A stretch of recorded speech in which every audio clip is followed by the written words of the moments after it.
Hello and welcome to Phakaaathi TV. I'm your host Khaya Ndubane, and with me as usual is Tshepo Ntsoelengoe, our resident analyst. The ABSA Premiership was in full swing this past weekend, and it was a Soweto derby time again, Msipana. And it was not without controversy again, on and off the pitch. I'm sure you're going to tell us more about that, but the important factor here is that Chiefs beat Pirates, and now they are 10 points clear at the top of the table. Your thoughts? Sure, Brake, and thanks for welcoming to the show once again, as always.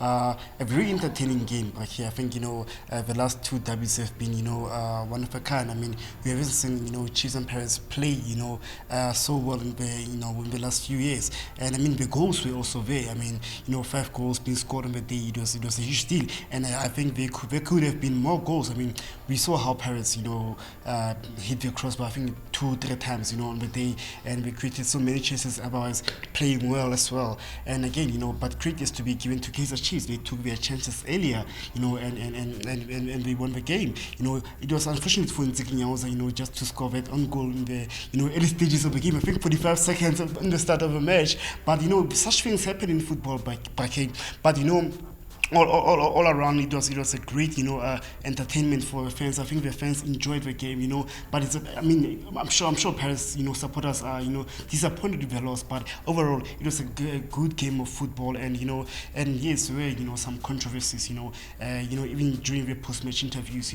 Coach Middendorp and Coach Rulani going against each other, and where you can see the tension was very high, and the tempers were very high as well. So it's a sort of derby, but I think all the derbies have, such kind of things happen in the world. I mean, you go to your Manchester derby, your Milan derby. It happens everywhere in the world. So, I wasn't really surprised, but, we just have to accept that this is football, and people take, football seriously, and emotions, go a bit higher. Coach Mukwena accused Chiefs, even labeling them as thugs in that game, and saying that they were supposed to be more red cards for Chiefs. Your thoughts on that? Or did you see anything in particular that could suggest that otherwise?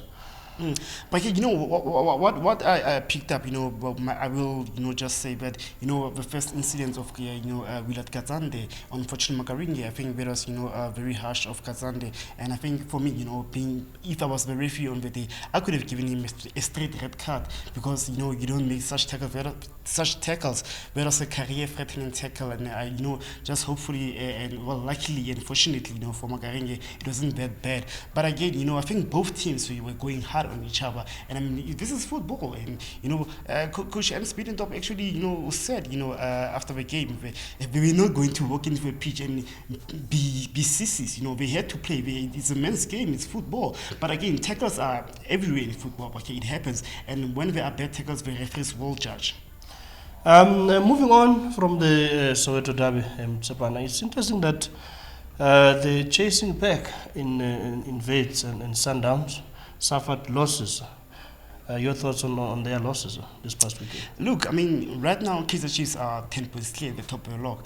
But one thing about Wits is that yes, they lost to Super Sport 1-0, but they have only played 7 games thus far in the league, so they have around 4 games in hand. But hey, we have to remind ourselves that 4 games in hand are not really points. They don't guarantee you that you have points, so they still have to play those games and catch up with Kaizer Chiefs. And if my maths is quite accurate, I think that's if they win all those 4 games, they will be on 27 points and probably 1 point behind Chiefs. So they do have a chance just to be just a bit behind Kaizer Chiefs. And for Sundowns, dropping points against Golden Wings was a huge blow for them. I mean, we know that Pito said they don't need to beat Chiefs to win the league. But now when we start losing to the likes of Golden Arrows, it's becoming harder for them to catch up with Kaizer Chiefs. And I think this is going to be a very interesting race as the league goes on.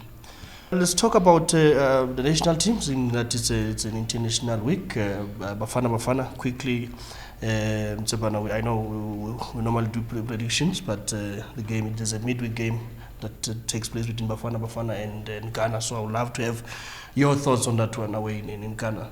I think it's going to be a very difficult one for Bafana Bafana. I mean, we know that Ghana is a quality side, but again, we have to give credit to our boys, and the fact that they beat Mali, in the previous game, with a new coach at the helm, Coach Molefi Ntseki.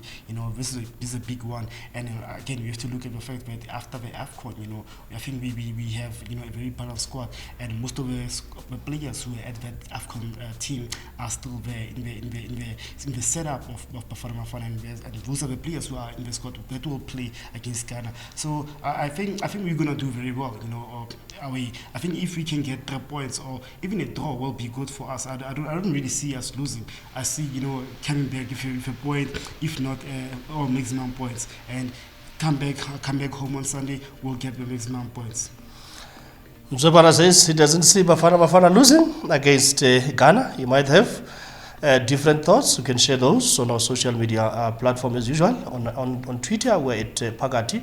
On Facebook, Phakaaathi. Until next time, enjoy the beautiful game.